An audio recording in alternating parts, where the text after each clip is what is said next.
a mate of mine was saying, "Oh, look, you should." I was like, "It's a lot of money, but it sounds utterly miserable." I mean, my friend now has an expensive house in Chelsea. It looks like his age. There you go. There you go. Yeah, we do pay ridiculous amounts of money. Quantum for a bank. Quantitative. It's a quantum for a bank. No, quant. In terminology. There's a lot of demand, isn't there? Yeah, so anybody who's vaguely ignorant can code. If they can write some kind of predictive model which reduces risk by 0.5% or something that's worth however many hundreds of millions of pounds to them. So. Yeah, absolutely. But I mean, that'll get to a certain extent automated, won't it? With algorithmic trading and what have you. I mean, there's always going to be evolution. Somebody's still got to code the algorithmic trading and decide the best way of doing machine learning or whatever. There's an author called Martin Lewis he's written a lot of books about kind of algorithmic trading. It's also really interesting things and how dumb the algorithms are. Oh, I'm sure, but people are pretty dumb as well. They take gradients of stock prices kind of like a variable, and so if they see that kind of like tipping over a value, then all of a sudden all the algorithms simultaneously go right out, and then that causes massive fluctuations in stock price. Is it just a coincidence that he's the same name as the money saving expert? It is just an it is just a coincidence. So there's quite a lot of money in photonics for banking, quite surprisingly. So they, in order to shave a tenth of a millisecond of the communication time between the person pressing sell and the bank receiving the instruction, they build direct. Through the mountains. There's one of his books is exactly on that. It's called Flash Boys, which is very good actually, because it's a sort of a vaguely techie thing. Well, if you like me. And what they found out there was an insider in Wall Street who realised that there's all these sort of server farms, and what the biggest companies are able to do is to basically to get a connection, which is a tiny little bit closer, which means that they have information before anybody else does, which means that they can exploit their position and make a lot of money. And so you, exactly. And so you. But of course, closer doesn't actually mean anything because the signals they travel at almost the speed of light. So there's very little difference. No matter you could go around the world. So between London and Oxford, for example, you could go the wrong way around the world or the direct way, right? And there'd be barely any difference. The massive difference is how many switches you have to go through. Well, that's where all the latency comes through, how many switches. So having that direct link is really valuable. So what this inside did is he set up his own stock exchange, which had a set delay for everybody, so that people couldn't game the system. And you can do an analysis on kind of how fair that system is compared to everything else. Anyway, interesting book. Although maybe he should let people bid. He should let people bid for how long they're delayed. Oh well, effectively that's what there is at the moment. Have you read any of Donald Mackenzie's stuff? Sociologist of financial markets. Do you work with Wiseman, Judy Wiseman? Yeah, I'm familiar with Wiseman. I know that Barbara Grimpe actually, because she was interested in microfinance and whatnot. So I haven't actually. So like he did some of this stuff with Judy Wiseman in the old days, but then now he's moved more to doing sort of this financial trading stuff. Oh, right. So he's like he takes a sociology view of exactly the same stuff. So they must know one another because they're basically on the same ground. Good morning. Good morning.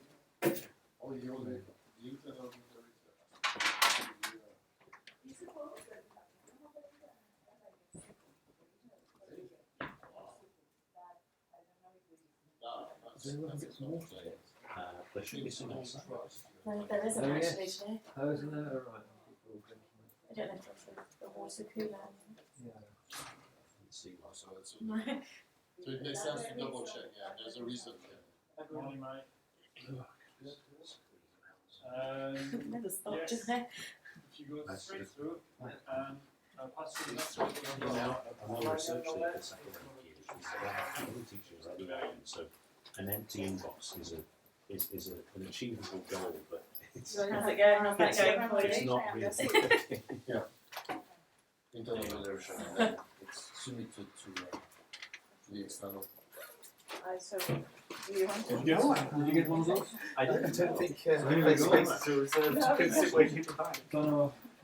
You could have found Do you want to join our team? Yeah. Thank you. There is quite an interesting thing though, when you do these courses, people do tend to return to the same seat. Yeah, I'm at the same seat. Yeah, it just seems to happen.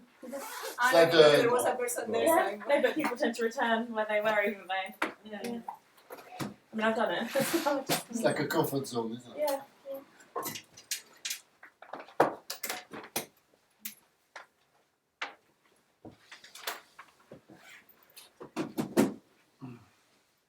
Thanks, Gail.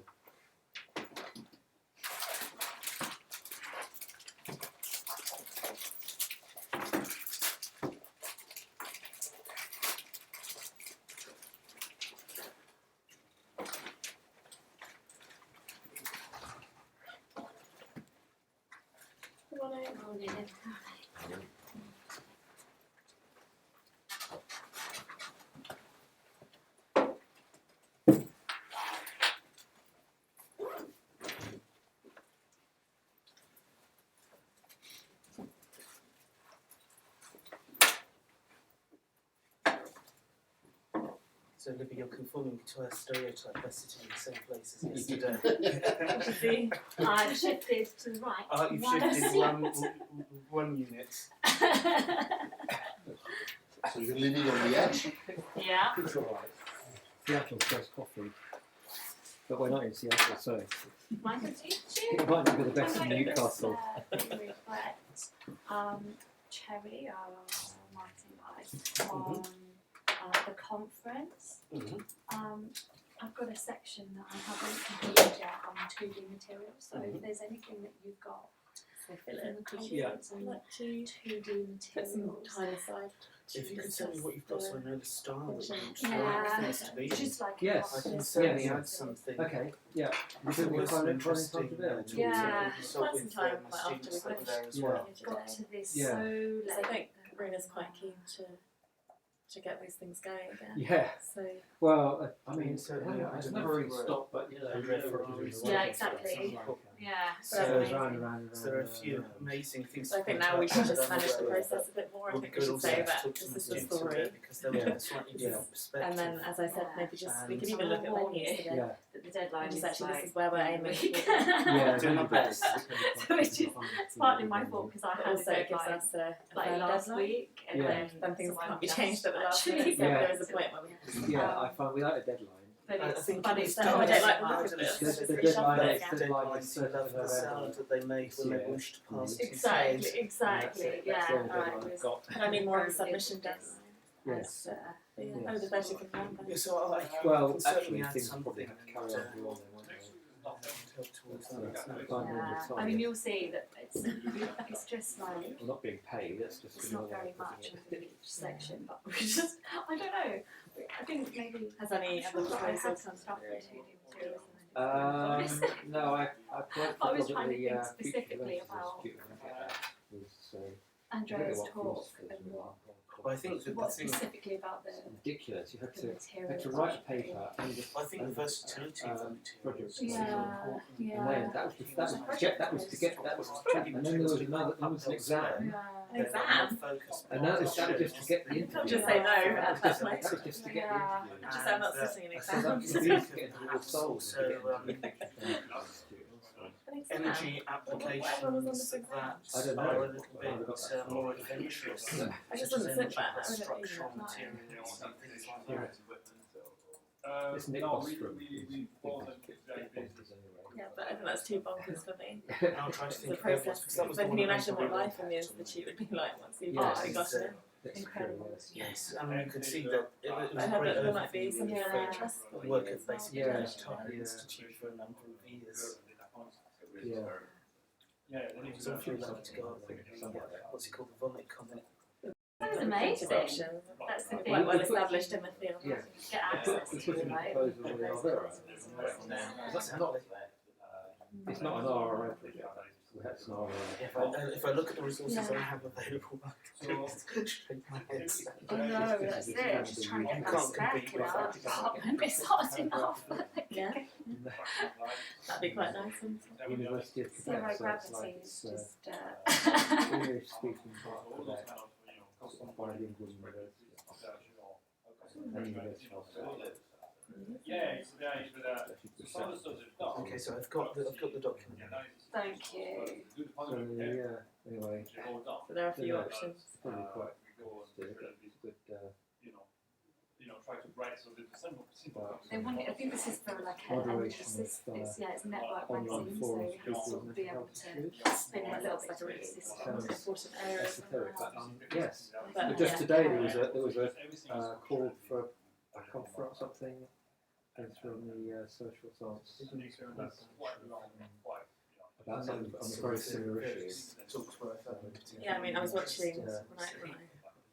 before I went to sleep because yesterday was National Suicide Awareness Day, wasn't it? Mm.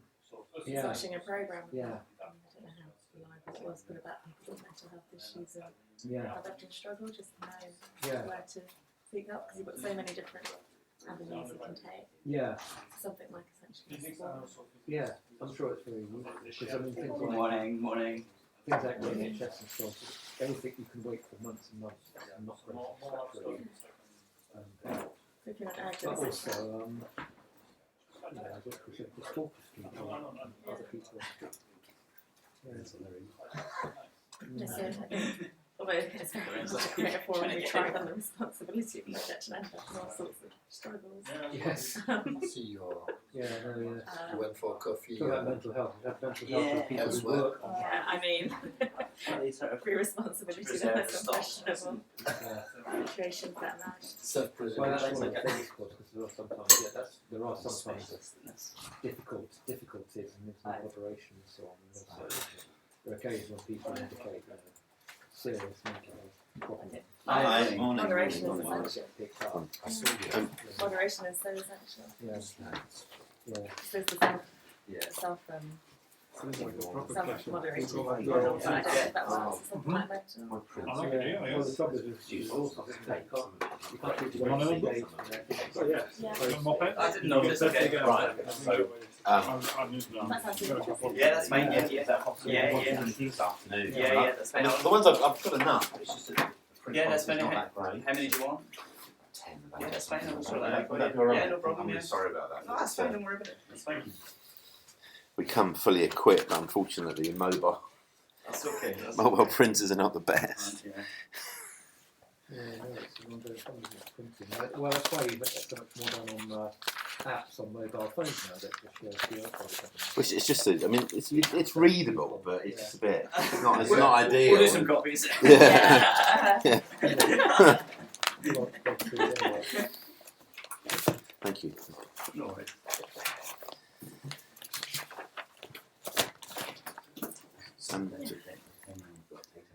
Yeah, so. So I just go.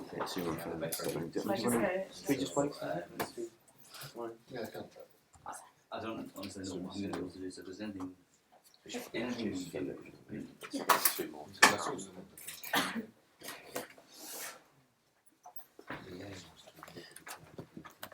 Yes, I didn't do much on that. Right, you come to the front. There's a couple more people to come, so there's a couple. I'll just give you a few minutes to introduce yourself. Okay. I'll be taking the initial. Oh yes, we said that. It's fine. I'll be able to do that, which is why I made that graphic to the guys that kiss.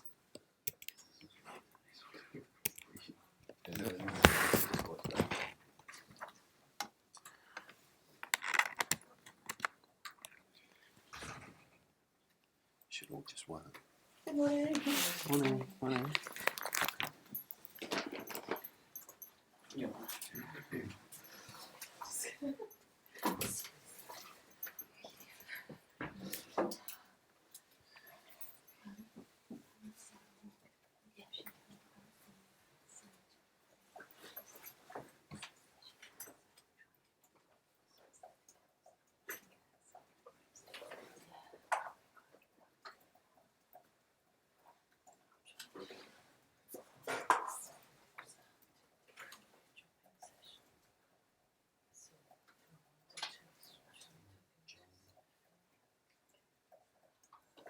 people are waiting for us. It's Shade is the or two. John and Shade are missing. So Shade, I wouldn't wait for. Who's John? Do you know anything about John? Don't know. I would just start. Okay, so welcome today to everybody. Thank you for being such an engaged audience yesterday, where we went through kind of some of the overarching ideas of RRI and we went through some case studies and so on. Today what we'll be doing is moving towards understanding more about the application of RRI. So this is what our day looks like, and if I click the right keyboard. So I'll take you initially through some of the principles of RRI, and then Martin and Philip will run through the specific orbit methodology and the aspects related to that. And then we will have some case study exercises. And at the end of the day, you'll be able to actually interact with a self-assessment tool that has been developed through Orbit, and I understand that it will be available to students as well. Yeah, that's right. So it originally came from the RRI Tools project, which was an EU-funded project looking at tools to enable RRI analysis. So that's where we engineered that. Right, so in terms of the Area 4P framework, so this is an extended version of the Area framework, and this is what you see on the EPSRC website, and it's what Martin alluded to yesterday. So the Area framework in itself has 4 principles which represent what should be considered if you are undertaking RRI in relation to your research and innovation. And this has been extended to also incorporate what's called the 4 Ps. And the 4 Ps denote aspects of research and innovation processes which are considered important as part of RRI, and they're mapped against these 4 principles to help you understand how to practically, how to facilitate a practical integration of RRI within a research and innovation endeavour. So I'll run you through the principles. I'll begin by playing an animation that was developed as part of an ICT project.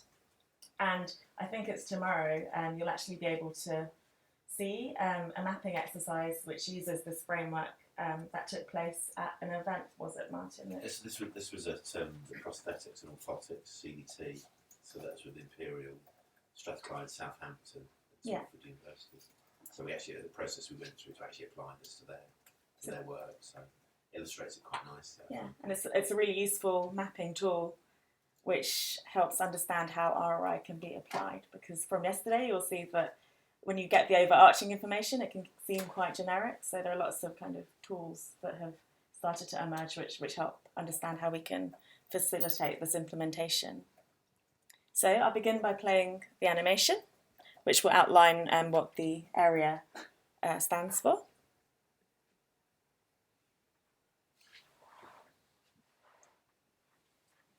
Let's see if this plays. Are you looking for the light? Yeah. Behind the door. The Framework for Responsible Research and Innovation in ICT project. BRIC. Imagine interacting with your very own robot. You're preparing breakfast in the kitchen one morning, and in comes the robot. Good morning, it says with a smile. Morning, you say grumpily. It looks at your face, tunes into the tone of your voice, notices smoke rising above the stove, and hears you slam a pot into the sink. Quickly, the robot works out that you are not having a good morning at all. Because this robot is an emotionally aware robot, it can change its behaviour according to what it notices about you. It can guess your mood from your posture, your tone of voice, the colour of your face, your heart rate or breathing pattern. The information helps it interact with you in a more natural way. So if you're having a bad morning, it can avoid upsetting you further. It can even try to make you feel better. This kind of robot is an example of an affective device. Affective devices are designed to perceive, interpret, or express emotions like we humans do. All looks great so far. While there are benefits to this kind of technology, there are serious considerations too. Like, where does the robot store your emotional profile? And who has access to it? Insurance companies? Drug companies? Future employers?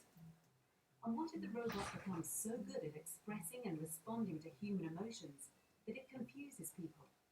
What if people begin to treat the robot like it's a fellow person? And how would we feel if these systems misinterpreted our behaviours? Would we feel deceived? How would this affect our sense of control over the technologies that play a part in our daily lives?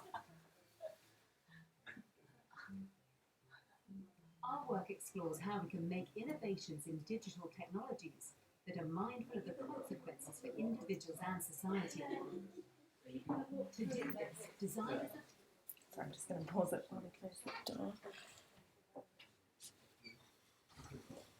Technology should make their best efforts to anticipate the consequences of their innovations, reflect upon the problem they're trying to solve, engage with all those who have an interest or are affected by the innovation, and act to ensure the innovation is socially desirable.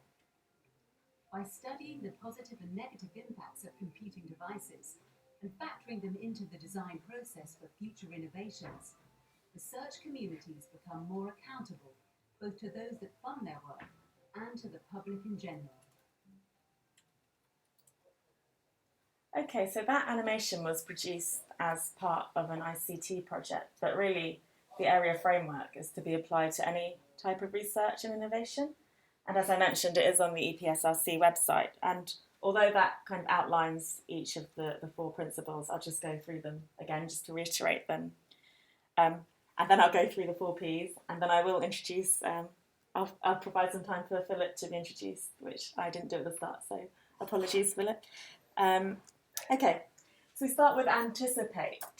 So anticipation is a really big part of RRI, and here you are anticipating in terms of describing and analysing, what the impacts of your research and innovation could be, and these are both intended and possibly, considering unintended consequences as well. And in terms of ICT and other areas in your own fields, I'm sure you can also think of ways that you might already do elements of this. So, you might have various assessment procedures that you undergo already. And RRI isn't aiming to replace these in any way. It's aiming to configure them systematically so you are doing these things, so doing anticipation as an integral part of your research and innovation practice and procedures. And as well as formal mechanisms, we're also saying that you can look at informal ways in which you can embed anticipation into your work. So it's going beyond just formal to informal, and actually kind of driving like a mindset where you are trying to be responsible in your research and innovation. Reflection is another principle, and reflection really entails stepping back from what you're doing and really considering, what the purposes and motivations are of your research and what the implications of this research might be.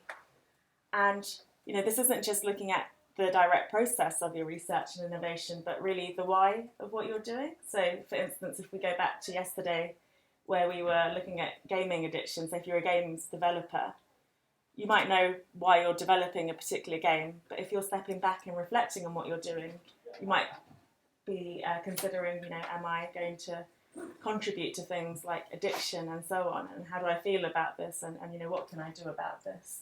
So it's really pausing for a moment, at various temporal moments in your research and innovation process to really understand why you're doing what you are doing, and whether you feel comfortable with it, and if you don't, thinking further about that as well.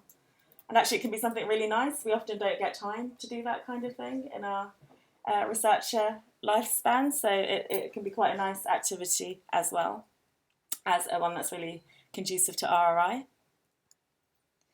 And engagement is a really critical aspect of RRI, so we touched on this a lot yesterday. You're broadening out the research and innovation that you're undertaking, so this can be the visions, your anticipatory governance, so your ideas concerning impacts and so on.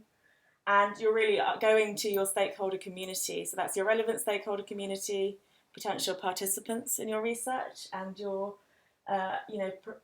undertaking a two-way conversation with them. So it's not just they're not just passive recipients of information about your process, they're actually involved in a two-way deliberation activity where they're providing insights into the kinds of thoughts that you're having in relation to your process, and you're actually taking these on board. So there are mechanisms through which you can do this. So I outlined some in relation to the Unbiased project. So we undertook stakeholder workshops and youth juries, but really you are taking a more holistic approach to your work in terms of who you involve. And this also allows them to understand more about what you're doing and then also reflect on their own assumptions about that as well. So this is a really fundamental part of RRI. And then ACT, so having taken all these things on board, so having anticipated things and engaged with people and reflected, it's actually using these things and using these elements to actually influence the trajectory and pathways of your research and innovation. So you're being responsive, you're not just understanding for understanding's sake, you're actually taking these on board and acting. And this isn't just something that occurs once in your research and innovation process. You're doing this at various temporal points and shaping and reshaping things as your process emerges. So this may be through customising technologies, adapting your knowledge, looking at things like regulation and so on. And we'll see some practical examples of this later on today, in particular in relation to the SPICE project, where a project actually was stopped from going further because of some of the things that emerged from the processes. So there was a real strong act that emerged. So those are the 4 principles represented by the area framework, and you can find a written kind of summary of these on the EPSRC website and also on the audit website as well. And then we have the 4 Ps, which can be mapped against these principles. And I'll just go over these in terms of what's on the slide. So the first P refers to process. So for RRI, it's critical to consider your process. So this is all aspects of your research process in terms of how you're using data, how you're storing it, how you're presenting it, and how you're interacting with respondents in relation to your research. And then you should consider the product. So RRI is really interested in the outcomes of research and innovation activities, and this can refer to both products and services.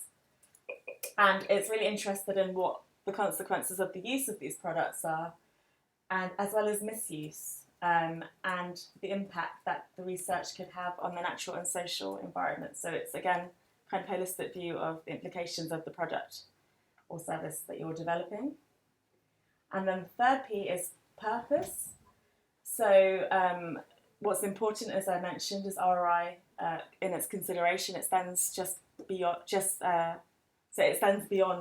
research and innovation process, but to also question why the research is undertaken at all.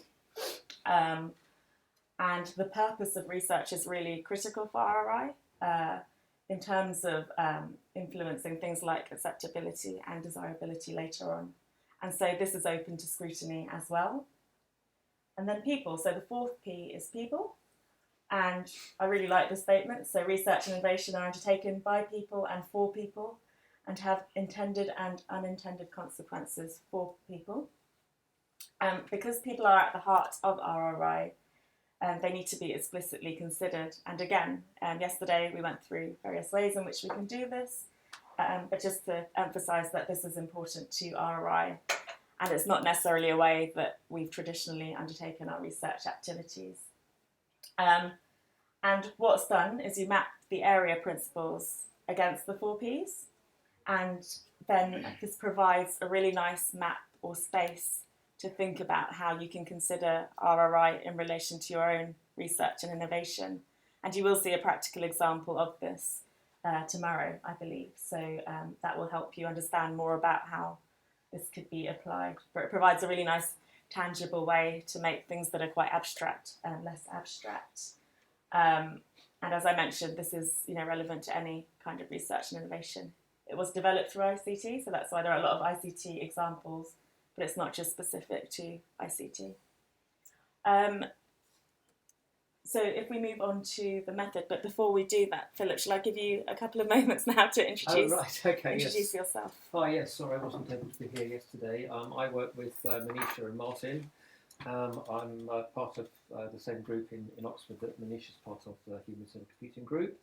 And I've been working on responsible innovation in quantum computing. Oxford's leading a large hub called Network Quantum Information Technologies, which is part of the big UK investment in quantum technology. I don't know how many people here know about that. It's basically 4 hubs. There's one in Glasgow doing quantum imaging, one in York doing quantum communications, one in Birmingham doing quantum ecology and navigation and stuff, and one in Oxford doing quantum computing. So I've been working on responsible innovation in quantum computing. So 2 challenging areas. And I'll be doing some of the stuff this morning. We did mention briefly the public engagement work you did on. Oh yes. Do you want to talk about that maybe? Yes. Okay. Yes. As part of that, all of the hubs ran a public engagement exercise. It was actually really interesting.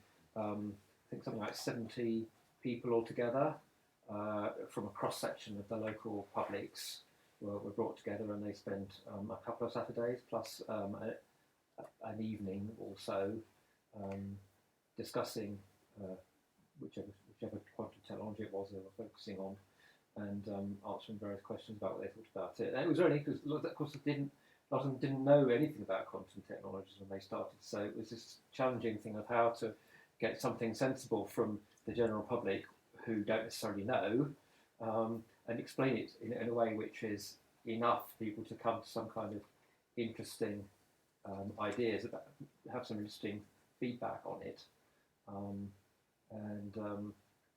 I don't know if we're going to, in the SPICE project, which we'll come to in a bit later, there was another example of some very interesting public engagement work done there. And what was interesting there was, I don't know whether the scientists themselves hadn't thought of these things, but some of the ideas that came from the public were actually quite sort of insightful. Some of the things that they thought could go wrong or could go right were things that were quite clever, quite imaginative.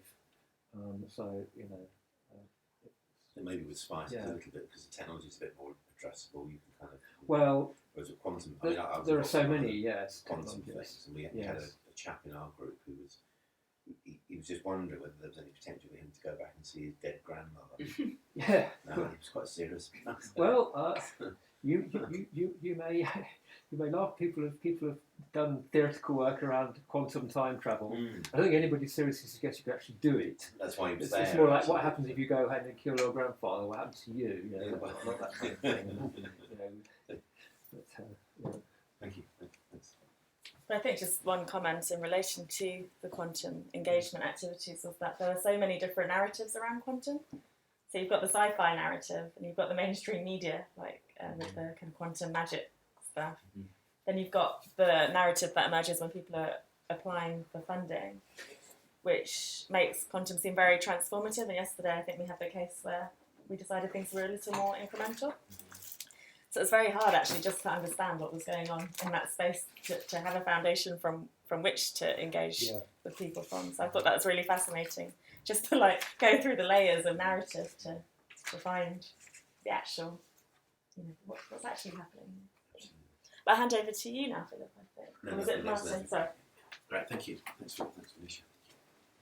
So we'll talk a bit about methodologies now. So I'm told this is a piece of naive art. It's not produced by a 5-year-old. So this is just really thinking about the ethical dimensions. This was particularly on the Human Genome Project, hence the double helix in the middle, the kind of contrasting opinions about whether it's a positive or negative, and we tried to address some of these issues yesterday, recognising that all of the technologies we work on have positive and negative aspects. But part of this process is to try and understand both sides. So rather than seeing this as a risk management model where you're just trying to mitigate risk, what we try to do is to put the risk in the context of the benefit. And I think it's particularly true. So some of these, some risks that are introduced by, particularly this project, could be existential to humanity in terms of the potential for creating genetic organisms that could create a lot of a lot of health problems.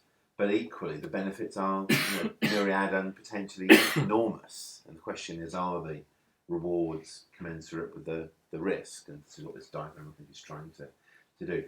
So anecdotally, this project, which was a very large, very long global project, spent about 5% of its budget on the ethical side of things. Now, it remains to be seen as to whether that was enough. It may be that the result of this research, that something truly dreadful comes out of it, but I think we're starting to see in medical fields and gene therapies, personalised medicine that's coming out of the research that was done in the Human Genome Project as being very beneficial, at least to those that can afford it, maybe not necessarily for those that can't afford it. So, but it's kind of an interesting contrast. We do need to find out the age of the person that produced this, and certainly not 5. So in terms of designing the RI aspects of the project, it's all very well to say, well, yes, we can see that there's a case here for doing this. The Research Council, in their infinite wisdom, have told us that we have to do it. The question is, what is doing it? How one might gauge what RI is? How much should we do? So the good news is that some of the RI things we've covered seem to be part of the normal research landscape, so things like lab health and safety, ethics approval, all this kind of stuff. So we regard those things as being seen as necessary. There are things that you have to do. The not so good news is that the necessary varies quite considerably between institutions.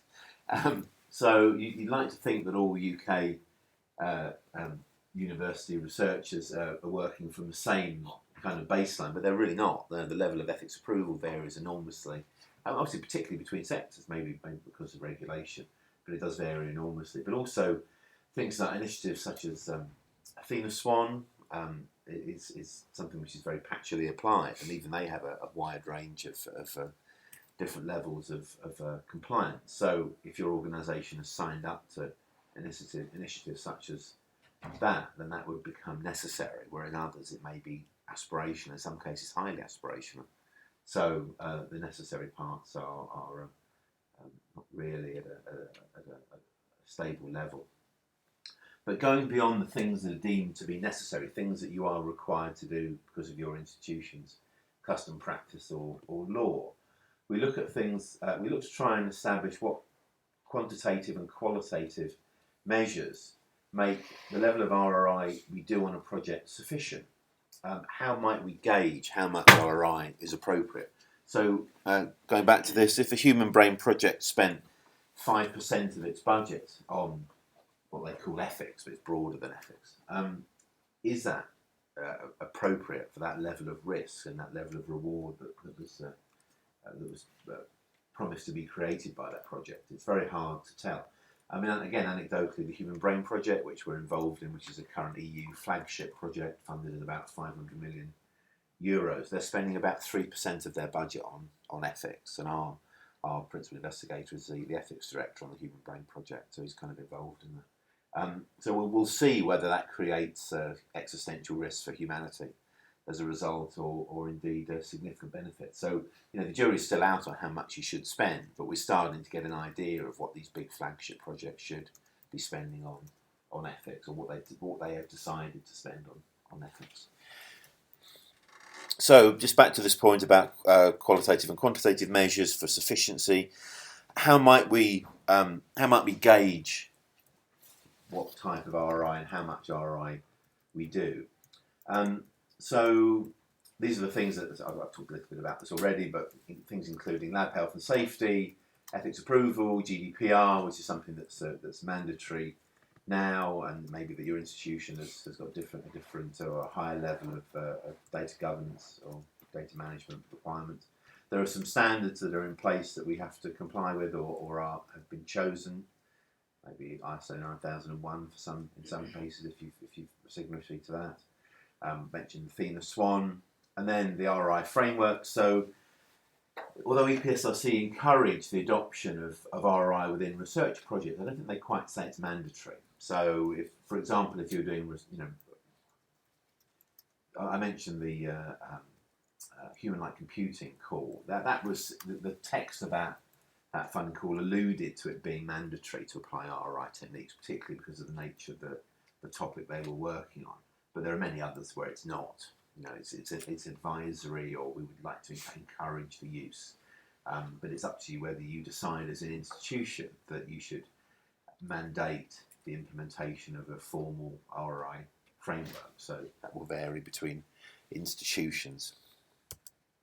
So obviously these are the things that we deem to be necessary. So the health and safety related stuff that perhaps apply to some of the work you're doing based on yesterday. So I'm sure you're very, very au fait with these things. But what other factors might we consider in scaling the RI design of a research project? So first of all, the ability to do RI to a certain extent requires the researchers have an understanding of what the real world application of their research is. As we briefly mentioned yesterday, there are those in our community that refute the concept of there being any real world application of their work, and we have had a few people along the way that have said that. But generally, there's an acceptance that there is an application at least some point down the line, and it's possible to express that in, you know, however uncertain that application might be.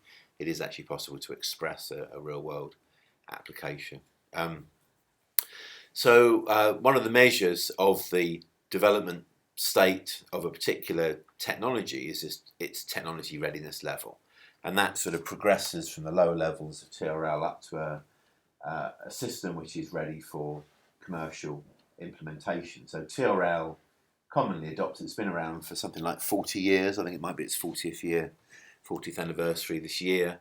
Was originally, I think there were some precursors to this, but NASA adopted it and put some definitions. The EU have adjusted those definitions slightly, but they're broadly in line.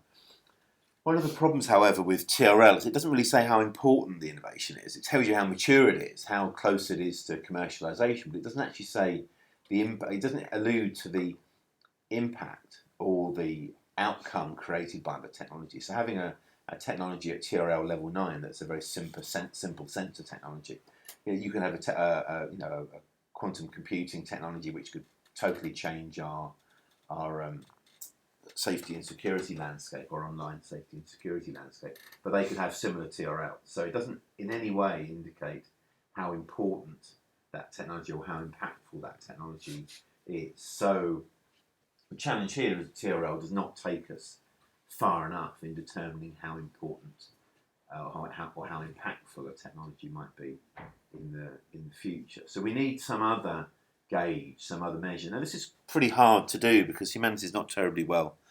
There's not a great deal of agreement as to what's important to everybody. To look across the global north and the global south and to try and find some joint measure of what we all feel is important to us is pretty difficult to find. However, there is one candidate. It's not ideal, but it has a lot to recommend it. There are something like 70 nations that have signed up to the United Nations Sustainable Development Goals, which you may have come across. And these 17 SDGs, and we'll go into some detail around that a little bit later, really kind of define areas that humanity would like to improve. They're based on the Millennium Development Goals. I think there were 13 Millennium Development Goals that were seen as being somewhat pejorative to the global south. So the Sustainable Development Goals are much more kind of truly global, and they have measures in there that impact or require the global north to do things too. And underneath those SDGs there are 169 indicators that define in detail what they think needs to be improved. So that's an approximation to what humanity thinks is important. So could we use those two measures, one to determine where the technology is in its life cycle and therefore our ability to define its application, because one assumes that the definition of its application improves in fidelity as you progress through the TRL. That might be a big assumption, but there's evidence to show that's the case. And then to use the SDGs as a measure of how important or impactful a technology is. Can you trace the use case of your technology directly onto the SDGs and onto the indicators that sit underneath? So this is the hypothesis here, that can we use those two measures, one to show where we are in a technology life cycle and the other one to show how important the technology is, and can we use those two to determine how much RI is appropriate. Not just appropriate, but actually feasible. You know, if you were trying to do a public engagement exercise on a very early stage technology, for example, quantum computing, I think as we found with the quantum public engagement exercise, there are some aspects of that technology. The sensing is maturing, isn't it? Particularly the gravitational sensors for navigation as a non-satellite based navigation system. And then the telecoms, I think there are some demonstrators of quantum key distribution. That there's a Chinese satellite, I believe, and they've proved. It is actually a commercial product, but right, it's still early days. Lots of, So it's a maturing technology. So whereas maybe the computing side is less so. I mean, we had a conversation about that yesterday. Yeah. So there's a wide but the challenge is, if you're going to engage with the general public and talk to them about quantum computing, if you can't really express what the use case is with any degree of confidence, then how can you really gauge their concerns or their thoughts about how it might be applied, or whether it's the right way to spend public money? You know, the navigation side, maybe you can say, well, this is a way of doing navigation without GPS. There's a national security element to that, and maybe not having to participate in Galileo with all its dodgy time clocks. So I gather they don't work very well, which is rather embarrassing. So you can kind of see that there will be a use case there. You can see, well, should we spend all that money on putting our own constellation of satellites up, or should we rely on these new sensors to give us navigation without an overlay satellite system? So you can kind of have that conversation. But if it's so far away from fruition and you're not quite sure what it's really going to do, is it that easy to have that conversation? Hence our friend with his desire to visit his dead grandmother. Yeah, so you have to use a lot of anticipation, really. Yeah. So this is really why that TRL measure kind of comes into it. Later on, as the technology is further evolved, it's a lot easier to have those conversations because people can put it into terms they can understand. Is this a good investment as opposed to something else? So it kind of makes sense. I mean, anecdotally, but if you start to look at the ability to define use cases, does seem to evolve as technology matures. So we'll talk a bit about the TRLs and then a little exercise. Technology readiness level, TRL. Technology readiness levels are a method of estimating a technology's maturity. So, what are the TRLs? TRL 1. The basic principles are observed and reported. To help you understand in simple terms, I'll use the example of a tyre. So one day you're playing around in a lab and it hits you. You come up with a new synthetic rubber compound. You report it and start investigating. Well, what's next? TRL 2. This is where invention begins. The basic principles have been observed, so practical applications can be formulated. In the case of the rubber, this rubber could be used for vehicles' tyres. TRL 3 is the proof of concept. Analytical and laboratory studies are required to see if the technology is viable. The rubber is tested for strength and forming capabilities to prove it's suitable to be made into a tyre. TRL 4, laboratory testing of a prototype component. Here you test the rubber to see if it has appropriate wear characteristics. TRL 5, laboratory testing of the integrated system. The rubber is used to construct a prototype tyre and tested on a wheel. TRL 6, a prototype system demonstrated in an operational environment. The tyre is mounted on a wheel and tested on a rolling road. TRL 7, the design is virtually complete and tested in a real environment. At this point, the tyre is tested on a vehicle on the road. TRL 8, proven to work under its expected conditions and certified to be used. The certification will allow the tyre to be used on the road. TRL 9, The system has successfully proven to function and is ready for commercial deployment. The tyre has been tested through a life cycle to ensure it is safe for use. Above TRL 9 is introduction to the market. The product is launched commercially. These are the technology readiness levels brought to you by Warren Bath. For more information, check out the description below. Thank you for watching. What they don't say is that between TRL level 9 and 9 plus, the value engineers show up and take out all the good bits, destroy the performance of the system you created, just to make extra money. So I'm being slightly cynical there. There's an element of truth in that. So, yeah, it doesn't really address that, that de-scoping and profit maximisation. But I guess you might call that kind of making it production ready, I guess. Because, I mean, the commerciality is obviously an important aspect and becomes more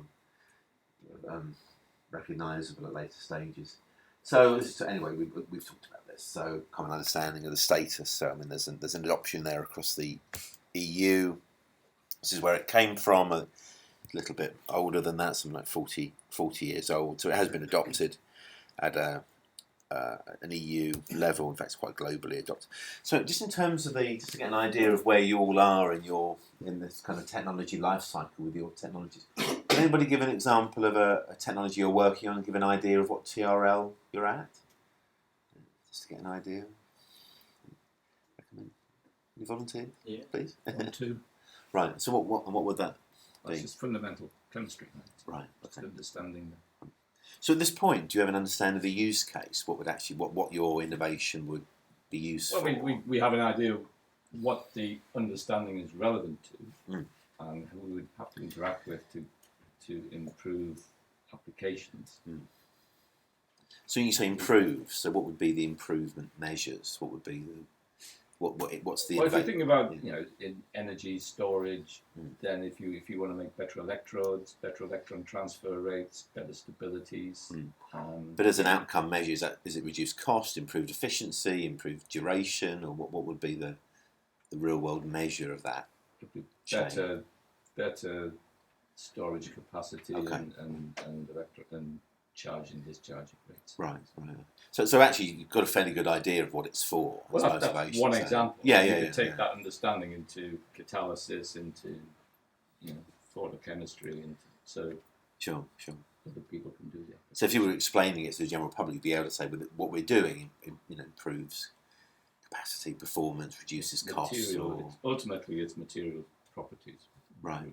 I mean, they wouldn't necessarily appreciate the materials properties aspect. They'd want to know how would I benefit personally or be disadvantaged by your technology. So, but mine is not technology, mine's science. Well, no, sure, but eventually it will make its way into somebody's technology, won't it? And they will use your patents or whatever because it's better than somebody else's in some way.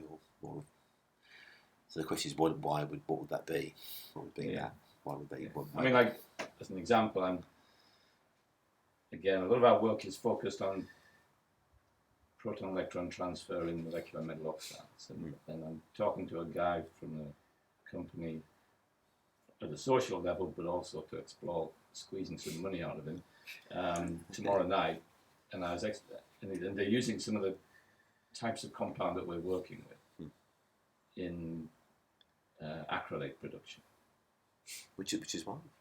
Acrylic production. Okay. Acrylic materials. Okay. And this is a large scale enterprise. Okay. So I said, well, how much are you using in your catalytic column? He said 10 tons. Wow. So this is acrylic for Perspex. Yeah, perspex, baths. Transparent sheet or for general use, right? That material. Okay, right. So what would be the advantage in that process? What would be the well, they're efficient? They're looking at optimizing. It's an oxidation process. I can't talk too much about it, but it's taking starting materials through to their product. So they're looking at squeezing, fractions of a percentage improvement in their process. Okay, so it's an efficiency thing. So they're just looking at modifying the composition, improving reactions with oxygen, conversion of the organic molecules. But the outcome measure would be that the product is cheaper or more Organic profitable. for them is increased profit. Yeah. So and that's kind of something that's quite, you can understand that. And then, if you remember the public, you say, well, why are we spending public money on doing this research? And this is what's the importance of this polymer to UK economy or exports or well, I can just point out trade that there are people interested in the fundamental chemistry because of this. Sure.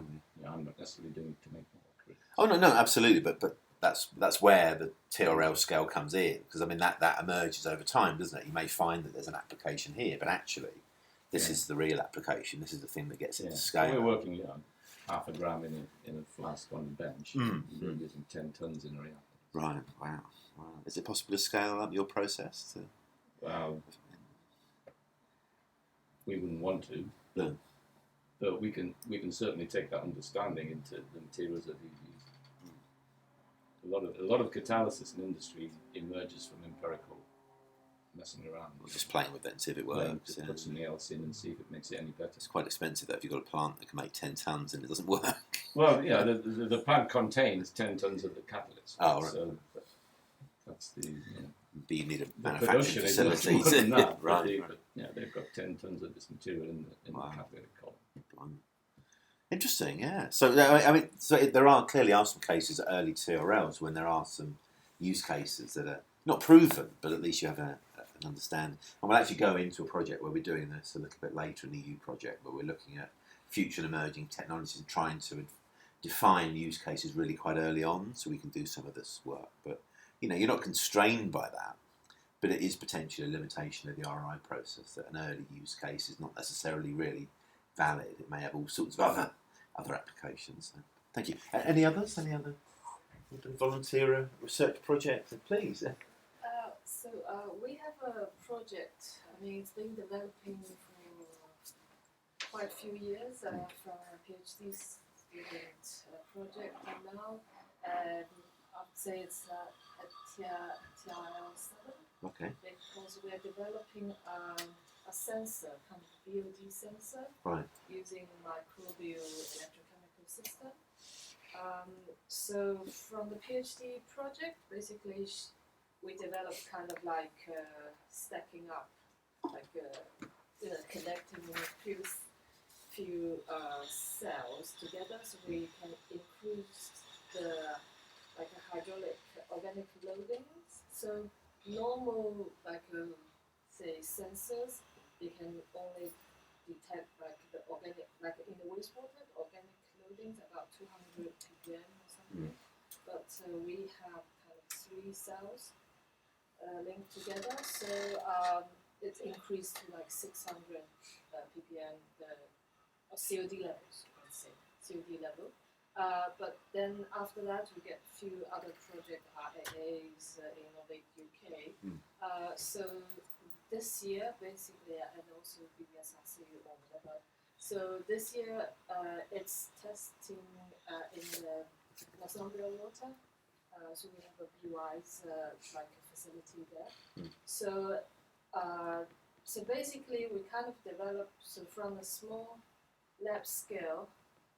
So we have putting them in a box now, and there are also electric, connections. So it looks like a prototype product, and so it's basically connect directly with the wastewater inlet. So in this case, basically we can measure the organic loading from the wastewater, and also we can differ whether it's low COD level or whether there's any a toxicity event, so that we can kind of differentiate from this. So yes, kind of this big. So yeah, let's say this is a kind of a Snow White's coffin, that kind of size. So it's working in the real. So it's a more efficient sensor. It's more sensitive because you've got triple sensor elements. So it's increase the range. If the organic level from the wastewater, mostly domestic. So So if you have higher, like a COD level, so of course some sensors you cannot detect. Yeah. Yeah. So basically we can put more cells, then you just increase the range. Okay. Um, So with this information about the level of organic material effectively in the water, so somebody here was saying that 3% of UK electricity is spent on wastewater. Yeah. So is that going to reduce that or increase it? Because you need to do more water So this is a different, but we use kind of similar technology. So one you can use for the treatment. The other thing is because it's kind of same principle. Basically, so you can sense it and use it for treatment as well. Yeah, you can use treatment as well. Interesting. So I think treatment-wise, well, anyway, we have been working with Northumbria Water for quite some time on this one, although they haven't really, deployed that in their side. We did have some other projects try to use similar things, but producing hydrogen from wastewater. So it's separate. So not extracting the organic elements in the water, but actually. No, but on the anode side, it's organic. Still, the bacteria break down the organics. It produces electrons, but it feeds to the cathode side. Right. And then in this case, you can reduce the energy requirements for the hydrogen production. But that's a separate project. That's but that one we also have kind of like 1 cubic meter kind of. So would you say it's a filter that has a metrology as a secondary effect, or is it a sensor that? Yeah. So this is the treatment. It sounds like the bigger opportunity is the filter itself. So the different thing. So for this one, because normally BOD measurement it needs 5 days. So with this one, we don't say it's like real time, but at least you can get it within an hour. So it's almost real time. Okay. So you can kind of monitor the wastewater coming, the influence. So when what's the change, if there's any toxic pollutant appeared, then we can kind of identify. So you need a holding tank after it, do you, until the metrology's caught up with the flow?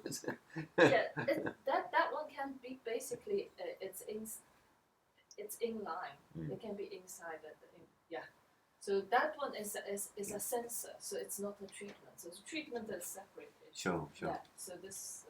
So if it's just a sensor, then what can you do with that information then? Is it that is there a secondary process for? Yes, we can base down the organic loading. So what kind of treatment do you need to kind of change the process? So it's avoiding over treating. Yeah. So it could have a direct impact on the energy consumption, maybe. Yeah, of course. Yeah. Right. So that would be also if you detect toxicity. For this one, we can't really differ at the moment.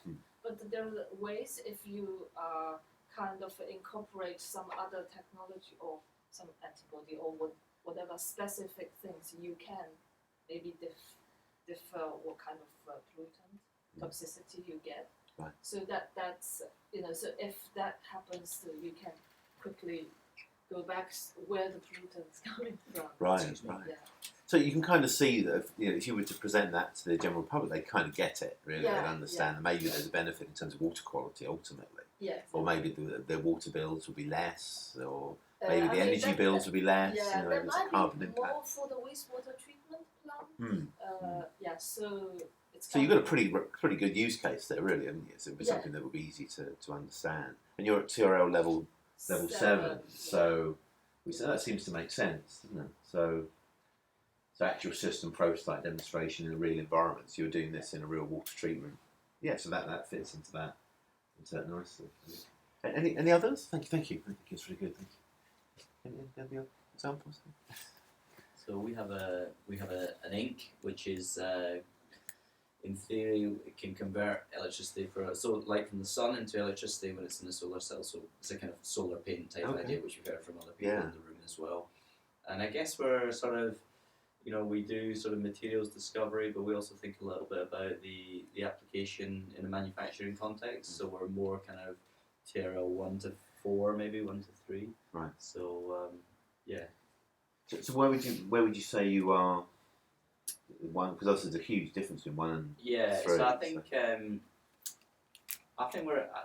I think probably we're at 3. I think comments from my collaborators. So yeah, I would say we're at 3. But it sounds like maybe you have a bit of a use case there. I mean, this is for flexible solar cells. What, for example, could or be building. Yeah, I mean, I think the idea is to implement solar cells in a very different way to how they're currently implemented. Okay. So the most competitive installation of solar cells is in large solar farms, and the solar cells or solar panels that go into those farms come out of about half a dozen factories in China. Yeah. Okay. So this is about thinking about it in a very different way. So how could we change the manufacturing to create higher value products? Right. That not only, well, perhaps not primarily help with climate change, but help with providing sustainable power for new applications that are coming. Okay, like what? Well, like for example, okay, on Saturday I was in Austin, Texas, where they have 14,000 electric scooters. Right. So imagine that in one city. You know, that's equivalent annually. You know, quick sort of upper limit calculation says that's about equivalent to the electricity consumption of 1,000 family homes. So you know, it's small beer in terms of climate change. Sure, yeah. But it's you know, just the new application that's there now. It's just come from nowhere, and that's one example. Yeah. One city. So now imagine, you know, scaling that up. Yeah. Well, I mean, Shanghai, I was there early in the year, and all of the deliveries are done on electric scooters. I was amazed. It's incredible. Yeah. I mean, the police ride around on bigger motorbikes, but there are no mopeds at all. Yeah. I don't know how many there are in. I mean, 25 million people live in Shanghai. There are a lot of these little bikes. So I don't think it's impossible that you could have the transportation in cities completely changing within 10 years, potentially. You know, or you know, 7 or 20. So. But maybe you're enabling sort of local charging, so you know, sort of off-grid stuff. It does. You know, would your typical installation, would it produce enough power to charge it? I think you're enabling you're enabling kind of additional range, reduced use of materials, better use of materials. Or transmission losses as well, if you can generate it locally. Yeah, so that sort of thing. Yeah. Interesting. So that's a pretty compelling use case, isn't it? If you were looking to seek more public funding for that, and also particularly locally, it would be something that could be manufactured here. Yeah, the manufacturing has interesting angles as well. So if you're saying that actually all the solar capacity is concentrated in a few factories in China, then to democratise that. Yeah, it's very disruptive, potentially, to the model of manufacturing. So, yeah. Is it that there are any particular? I mean, in terms of raw materials, is there anything? I mean, are things locally sourced, or is it? There's lots of variables and factors there. So we work on trying to use sort of earth abundant materials. Okay. And of course that's good from a kind of consumption and sustainability point of view. But we also do work with some solvents and chemicals in the process of making it.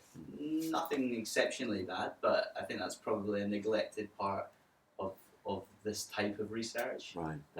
You know, ourselves included, like what is the environmental footprint of that? Sure. Yeah.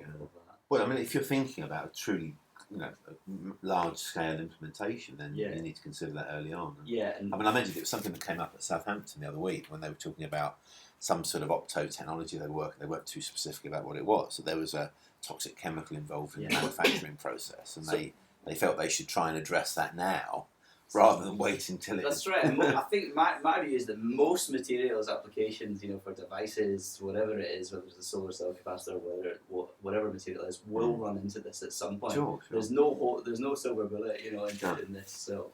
I mean, maybe there's something in there which is. Got an example of that. When we developed a way of making dye-sensitized solar cells much more efficient and removing the component that led to degradation, like UV degradation. No, chemical degradation. Oh, all right. So it was completely photostable, but the problem is we had iodine in it, which was very cheap, but it leached out and ate the silver content. Oh wow! The device wasn't stable for very long. So we developed obsolescence then. So we developed a different redox couple that didn't leach out, was completely chemically stable, but it was based on cobalt. So the next person that took over the project after I'd done the proof of concept stuff, they were funded by Merck. Merck wouldn't touch cobalt because of the political issues over it. So they switched to copper. But actually, copper since then has taken over and it's given better performance than that one. So Oh really? it's Oh taken wow. over. So there's like a double advantage there, Yeah, really.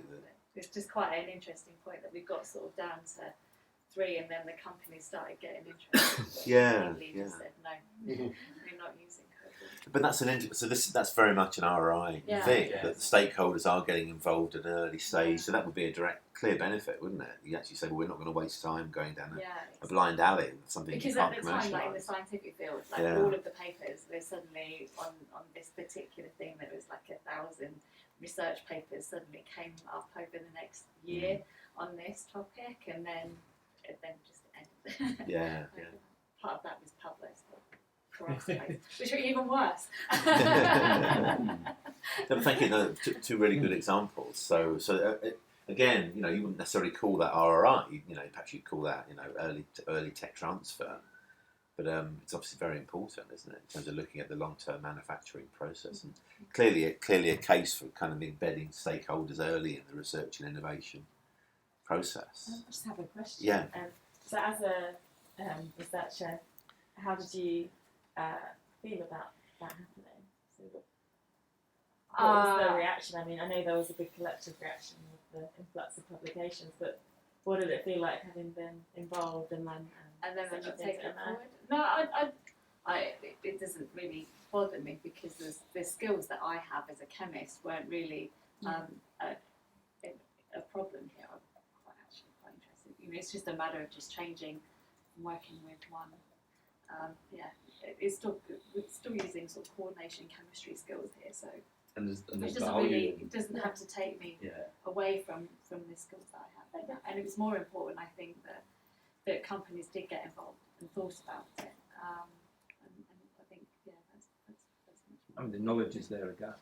That's right, that's what I was going to say. That's the value. I was kind of more affected by sort of the change towards Pablo's. Well,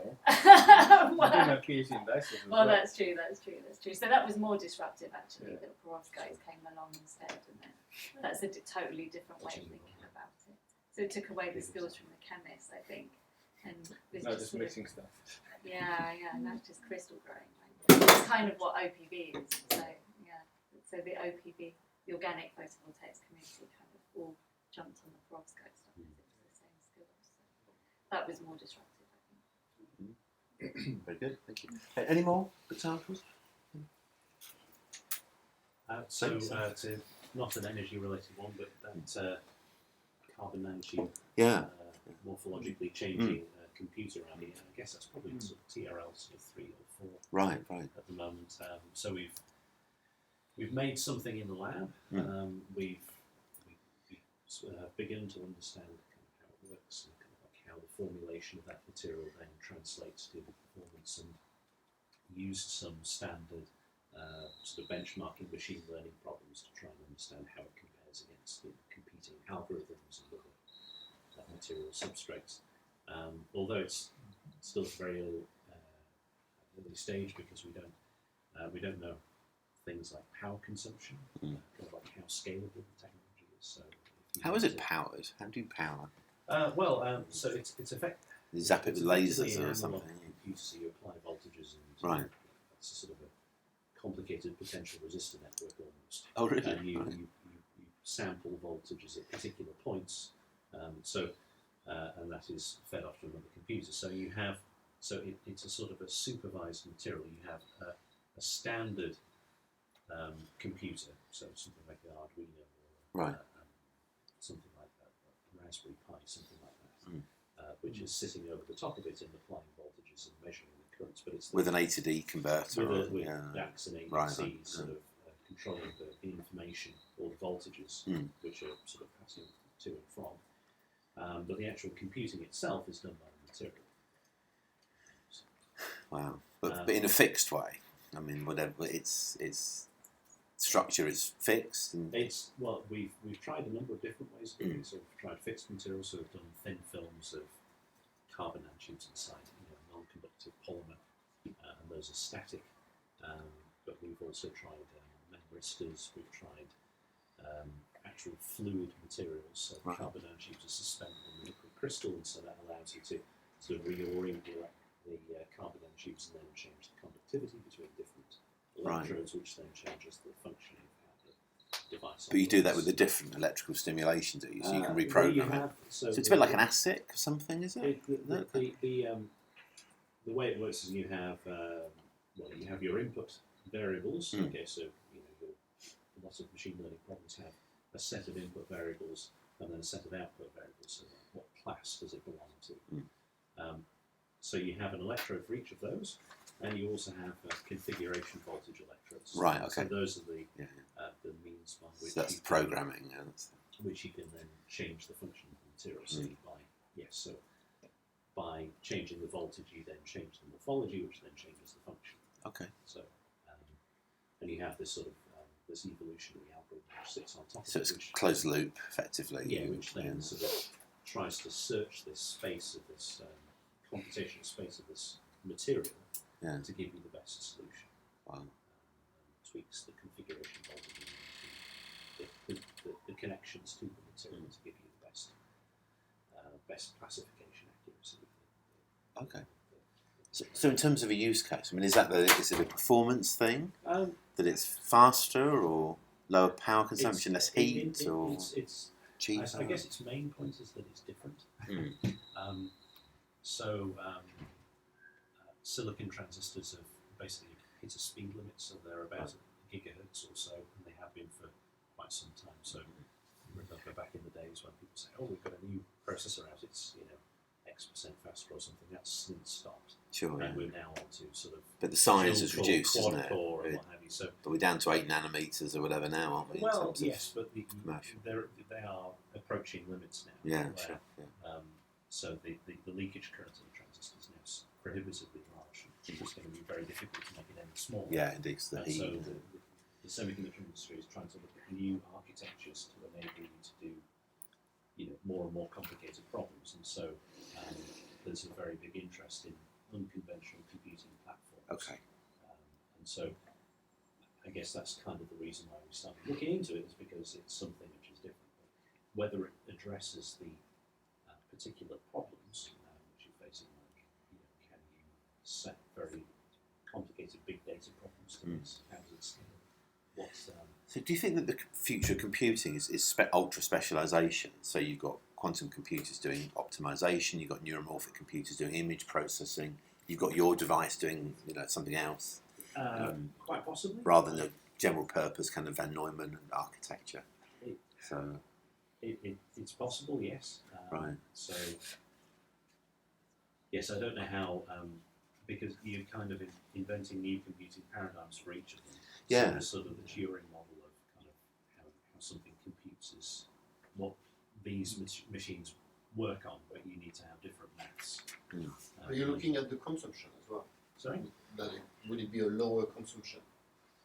Yeah, so that's something which we hope to. That could be a strength of exactly. Yeah. With the IoT of this world, where you need less and less energy being exactly. Yeah. So there's so there are not only do you have these big data problems where I think the current most powerful computer requires its own power station, quite literally. So there is if you can shave off some energy cost from that, then that's obviously a very big benefit. But then that's for these big data problems. You've also got other smaller scale computing problems which are arising because of Internet of Things. So could you have a small low power computing node which can take lots of sensor inputs from everywhere? Yeah, I mean that's a neuromorphic play, isn't it? That it's super low power consumption, but has very specific use cases, doesn't it, around image processing in particular. Yeah. I mean, it's very interesting. There's tons of different ways of doing it. It seems to be very trendy.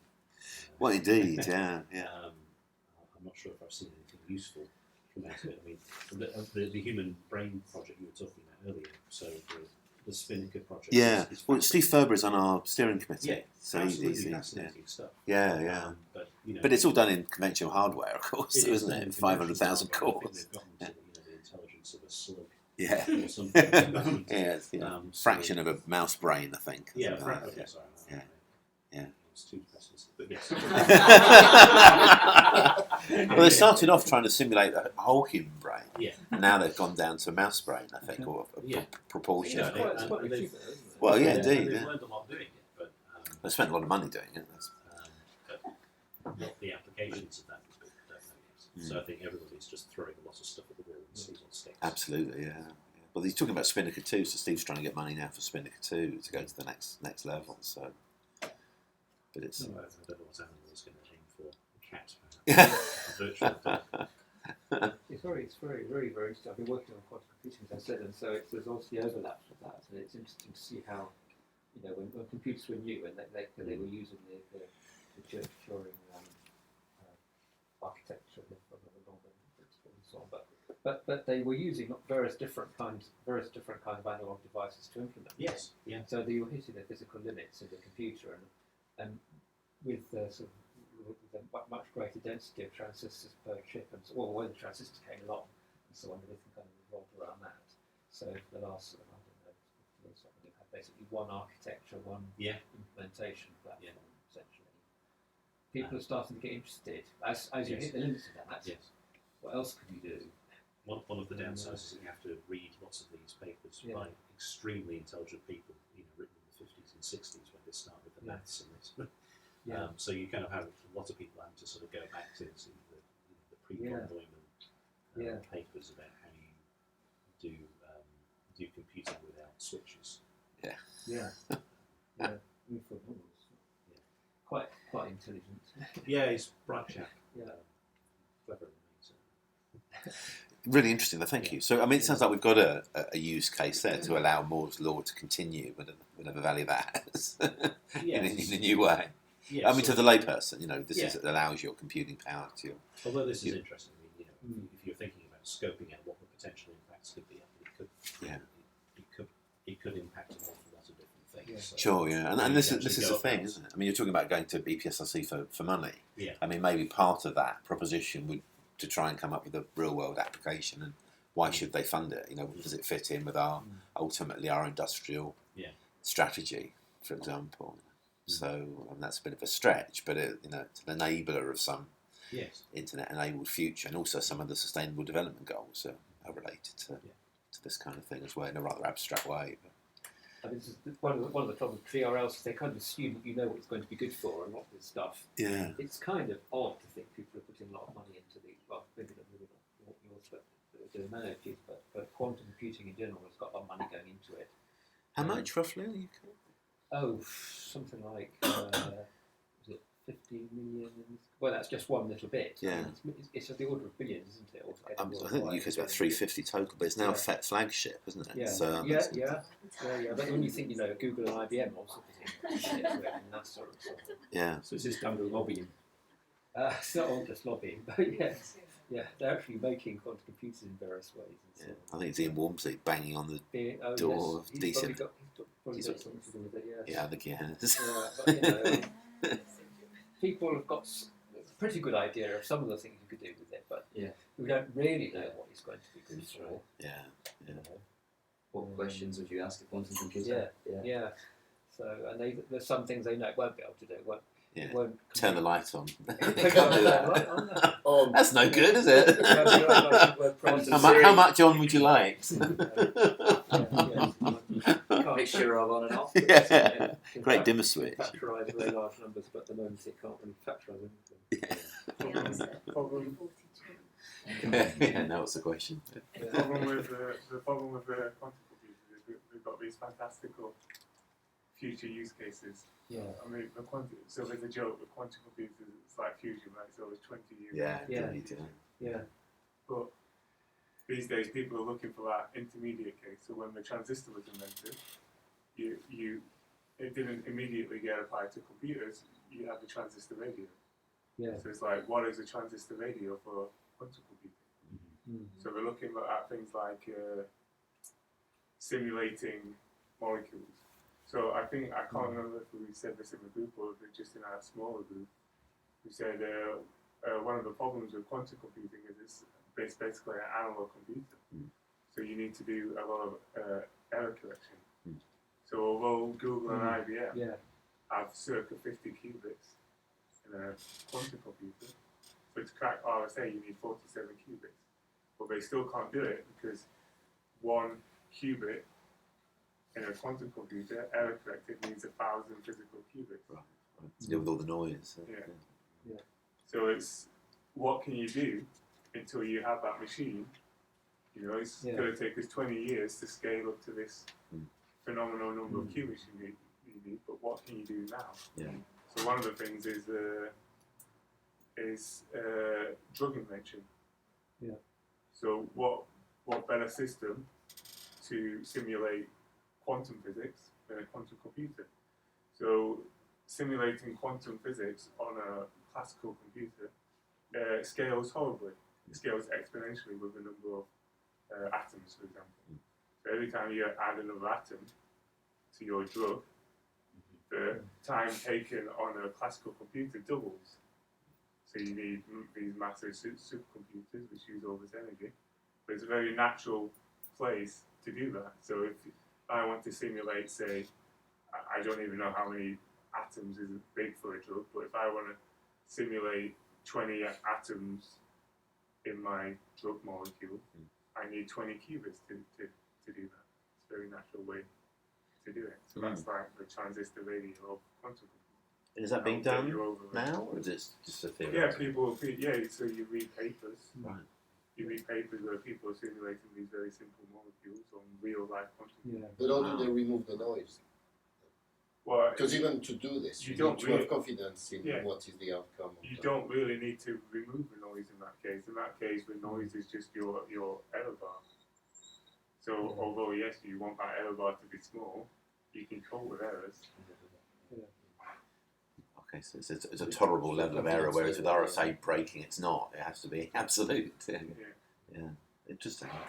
So these ideas, I mean, you might say that's true for a transistor radio. It's somewhat imperfect. You know, it can tolerate noise. You can still listen to the radio and with a bit of background noise, can't you? It doesn't have to be CD perfect. You're not running Nyquist. The Nyquist theory doesn't apply to analog. I mean, I think this whole idea of kind of intermediate technology is kind of interesting because it will allow the technology to carry on enough to carry on and be mature and do some other exciting things. Yeah. A transistor radio was actually a thing, like sort of this big with wires coming out of it, and you could solder into your thing. So maybe a lot of people are talking about and doing simulation. So this is an interesting idea. This idea of an interim use case, or a first and then an ultimate use case. I think that's something perhaps we should look to introduce. Talk about machine learning for quantum. It's very sexy, but actually we're so far from that. Yeah. That who knows? Well, the computing power is not the limitation of machine learning. It's the training data that's the limitation. Yeah. Well, exactly. Yeah. Not your lack of computing power. There are limitations, of course, in machine learning. Yeah, but with bad training data, it doesn't scales the same sort of way that anything else scales. You add another variable, you double the complication. But it's not really. Somebody was saying earlier, a lot of these, it's actually quite dumb, and so the limitation is the actual. Oh yeah, we're talking about quants, weren't we? Yeah, the automated trading. Great, thank you. So thank you for that. It's really good to work through these things. Now, just a quick exercise before we move on to the next stage. So a couple of points before we do that. When we do TRL assessment for RI in the orbit method, we look at the TRLs anticipated at the end of a project you're proposing, so not where you are now, where you want to get to. So what determines how much RI you should do is based on where you want to go. So if you're developing this through to TRL level 6, that's the TRL you use in the assessment. Really very important, because there's no point doing it where you are if you suddenly achieve some major breakthrough that establishes what the use case is and determines its implementation parameters. You need to determine it at the end of the project. Whether you ever get there is another matter, but you've got to scale it for that. And also another aspect is the issue of TRL being applied across a portfolio, because if there's an enabling technology, so it's all very well some of your components being very mature and ready to go. If there's a key enabling technology which is at an early stage, TRL has to be based upon that for an integrated system. So it may be that this doesn't apply for some of your work, but when it's looking at integrated systems, the TRL, the lowest component, needs to apply, because it's not viable until that one is mature enough. So just a very quick exercise, just thinking about the 3 case studies that we looked at yesterday. Could you just give me an idea based on those? I mean, this is all very imprecise, really. And So geoengineering, where do you think that was in terms of its level of technology readiness level? In terms of a concept. One or two, I think. So in terms of it was modelling data, which was based on some sort of glacial carving model, which was verified. Yeah. So I mean, the point here, I think the operative word here is still speculative. Yeah. It was highly speculative, you might argue, but and you think that any project that was going to take that forward would probably be looking at sort of TRL level 3, but that in that kind of technology, it's really a big step, isn't it? Because the question is, can you prove, can you put it in a wave tank, that this technology does indeed stop ice melting from water flow? So that would be quite a big step to get to the point of proving this at any kind of scale. So I think that sounds fair enough. Level 2. So in terms of the quantum secure direct communications, what do you think in terms of its maturity? 3, yeah. Because they've done some experiments. Yeah. I mean, some people have said it's at level 4 because they actually did some tests. Yeah, so level 4, they've proved that they've got their quantum memory with their loops of fibre, and they've done test exercises across fairly long lengths of fibre optic cable, allegedly. So it may be at level 4, but I mean, who knows the truth behind the paper. And then for the computers case study. Yes, I mean that's kind of an interesting one. We will be looking at that tomorrow because there are demonstrators. So he has, Lee Cronin has demonstrated the production of reactionware and then the use of the 3D printer to produce ibuprofen. So he's actually done that. So, but where that sort of fits, I mean, you might argue that it's TRL level 6, or there may not be an industrial relevant environment. So maybe it's 5. Nobody took that That's why he's got that Twix. That's what it is. Yeah, but there are examples. I mean, Alexander Shulgin, didn't he? He experimented on himself with was it P-Cows, isn't it, that book? Phenylalanines I've known and loved. So he used to cook these things up in his lab and then give them to his friends at the weekend. There are 2 books, P-Cow and C-Cow, isn't there? The Phenylalanines I've known and loved. That chemical love story. It's called. It's a very thick book. But do you think it's that advanced? I mean, I didn't read the paper. But I think it's 3-4 because it's not. He's done it for it's one validated, chemical. but it's not really And it's done- mainstream. It doesn't. It's It's doing not- one drug. It doesn't do Indeed. the multiple drug that it should be as a product if it was. And that's a good point. So the versatility is not there. Yeah. It's unique to one. I'm sure you're right. Depends what you claim you can do. Because if you, I mean, he's claiming it's a universal device, So you know. that's For, gonna shift it. You know, if you say I can make one molecule, then okay, you can all obey. yeah. So that speaks to this point about an interim use case, which is that we apply it here. So your transistor radio, which is a great analogy, actually, it's a really good one. This is the same one. So ibuprofen is their transistor radio, isn't it? But if his long-term vision is to produce Taxol, I think he talks about Taxol, this anti-cancer drug, I think, which is a very complex compound. Is that right, Taxol? Is it? Yeah. So he talks about maybe producing that, which is obviously a frightfully complicated process. Then that's his ultimate use case.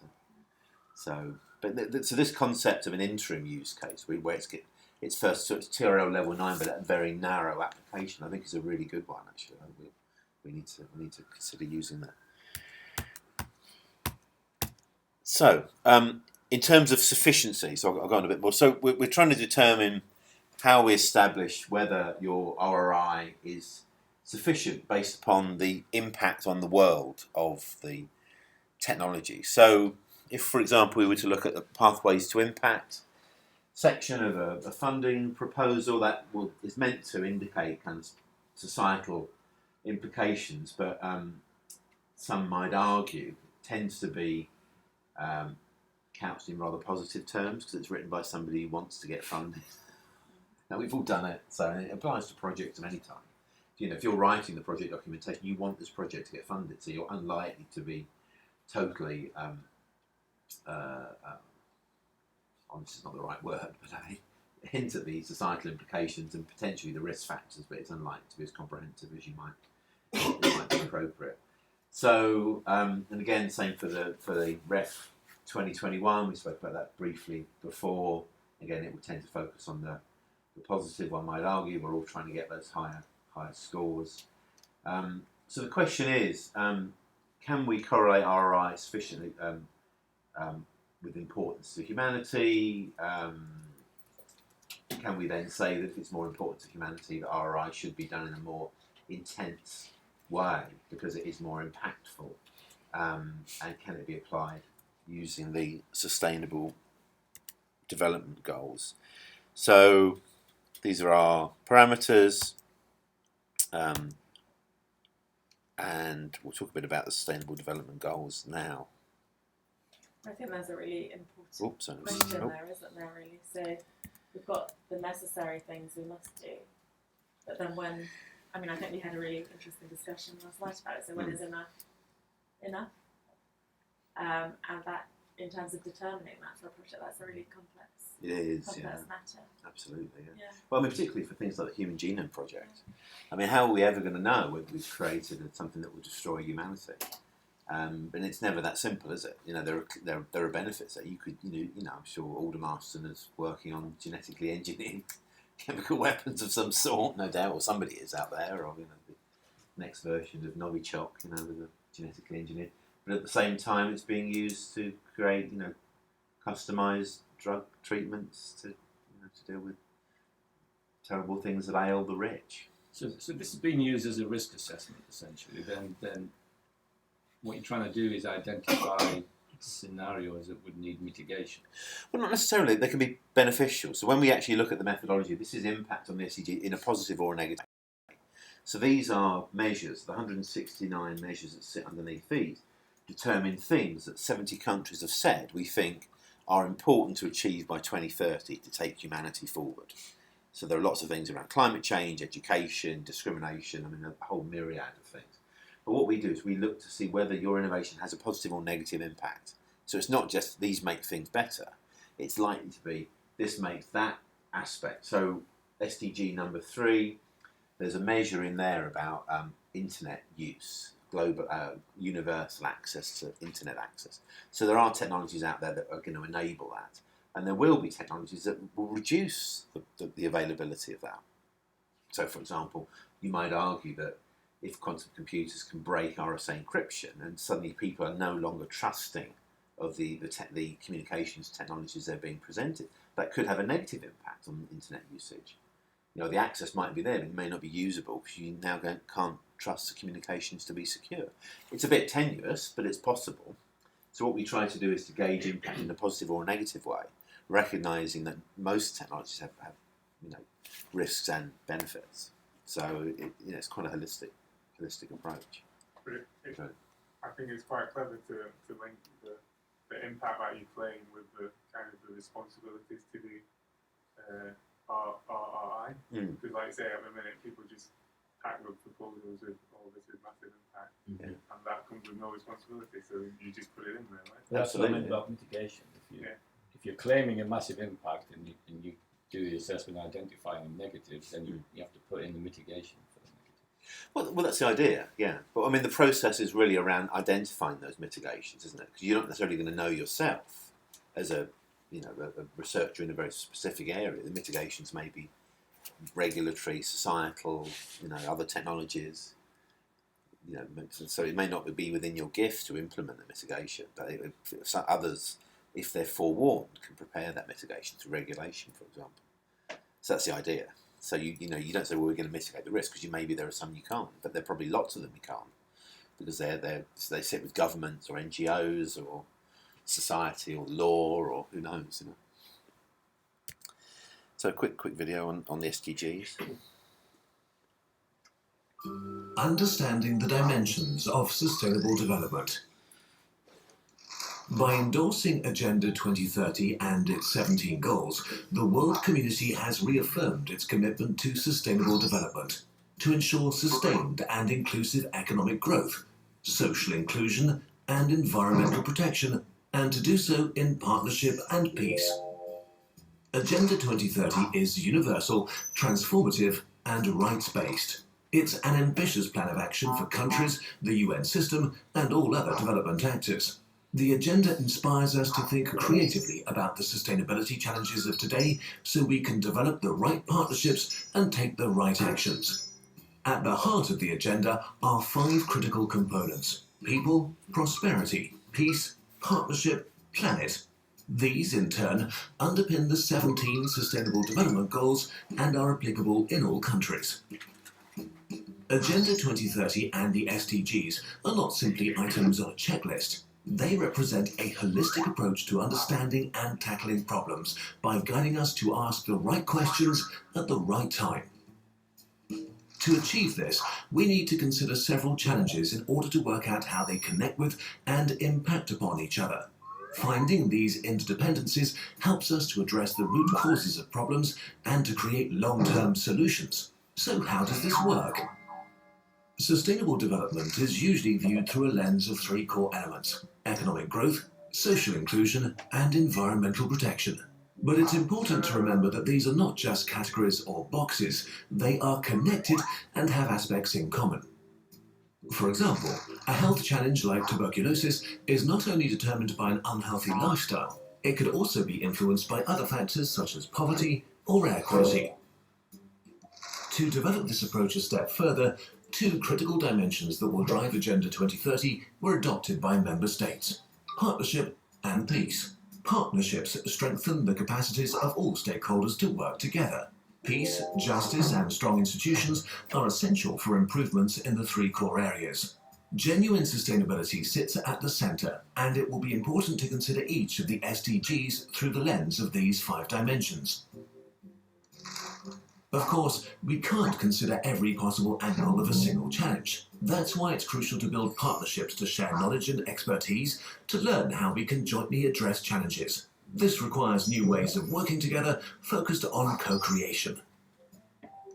National ownership is fundamental to address challenges properly. Many organisations and actors have an important role to play. Their involvement ensures long-term engagement and guarantees that no one is left behind. The universal nature of Agenda 2030 also asks us to look at the planet as one. Every country, every community has issues to address, and everyone shares the responsibility and ownership to address the challenges that face us collectively. To move forward, we must develop the right capacities for Agenda 2030. We need to invest in lifelong learning to be able to advocate for change, foster action for implementation, measure progress, and to identify and empower new partners to support Agenda 2030. We all need to lead the way towards the vision of a better world within our lifetime, because only if we ask the right questions and seek the right answers, and only if we take our responsibility seriously, will we be able to achieve a truly transformational agenda, leaving no one behind.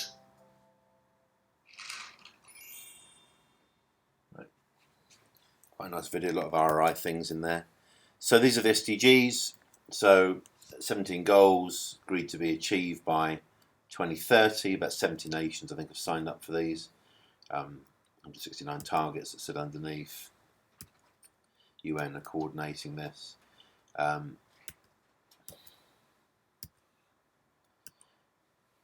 So poverty in all forms, and that obviously applies in the global north and the global south. Many people in our country living in poverty. It's not just poor.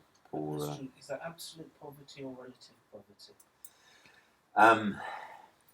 Yeah, good question. I mean, we can look at the goals that sit underneath that in a moment to tease that out. Okay. So we'll do that a little bit later. Maybe we look at 169 indicators. So these are top level, but actually when you dig down into the detail, there's some quite surprising things in that. It's not necessarily. So these broad brush things are not really the targets, it's what sits underneath the targets. So hunger and food security, so that's something that came up in that Nigeria news article about drones as well, so the top level objective. Sustainable agriculture as well. well-being, healthy lives. And there's one in there about universal internet access, which is interesting. So that's why the surprising things come out of this when you look at the detail. Education, lifelong learning, gender equality, empowerment for women and girls, water and sanitation, it's obviously a big one, sustainable modern energy, sustainable growth, resilient infrastructure, inequality, safe cities, and recognising that people are migrating to cities more and more, sustainable consumption, and then these are the cross climate change, forest and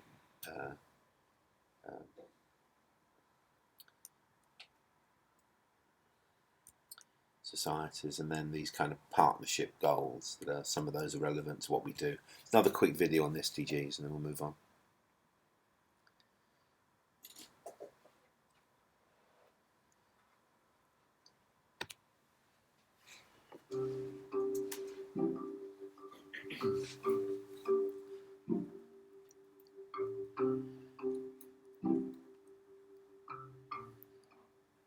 Well, I think science, technology, and innovation go together, and they're essential for all three pillars of sustainable development, whether it's economic growth, social inclusion, or environmental balance.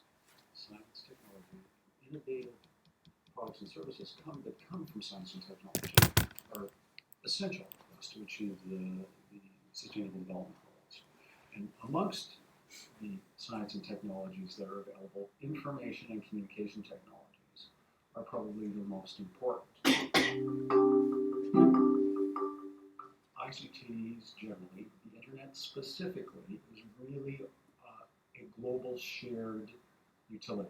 It's like water, transportation, and power. It's what maybe power was in the last century.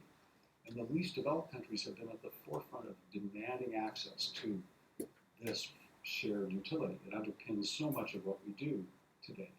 And these are people that are living on less than $1 a day who are seeing the potential of technology and information communication technology specifically. They've already elevated ICT networks to being on par with water, transportation, and energy because they know that even though you can't eat a cell phone, it's a tool of empowerment. It enables you to get the information you need to create the knowledge you need to make the wise decision that you must make in today's society, whether it's what crops to grow, when to take those crops to market, when not to take those crops to market. And the more our economies are tied together, the more important the technologies are. Once you give people the tools of communication technology, they'll create their own solutions to their own problems. And I think the best example of that is what's called M-Peso, or mobile money in Africa. Africans were disenfranchised from the financial system. They either didn't trust banks or didn't have access to them. They did trust their mobile phone.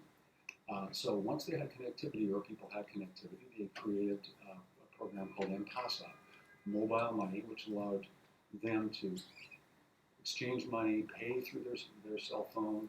I gave them a confidence that they never had in the financial system before. And so it's brought millions of people into the economic, finance, banking system that they were excluded from before.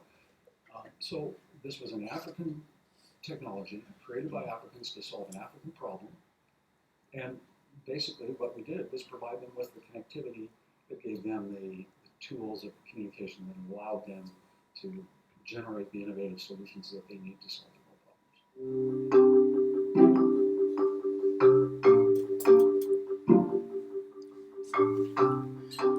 Yeah, so coffee. I'm sure you need that now. Enough video, but we'll talk a bit more about, Philip will take over later to talk a bit more about methodology and how we actually then take these two measures of TRL and SDGs and apply it to ROI and scale how and how much ROI we do. So this is the next stage. Okay.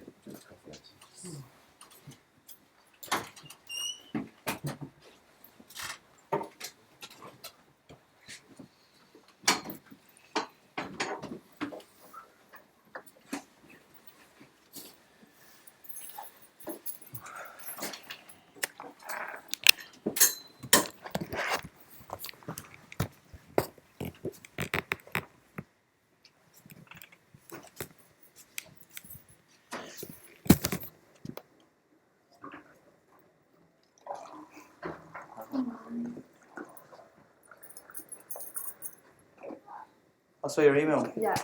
So what's the opportunity? So we also have 2 days policy. Okay. So that's in the solution week. Yeah. So Friday we were putting for the policy. Yeah. But so the non-person has 2 days. So Thursday. So Thursday we So will we don't need to write someone at the conference, but just generic Well, it was that accessibility. it should be based on what we saw. Yeah.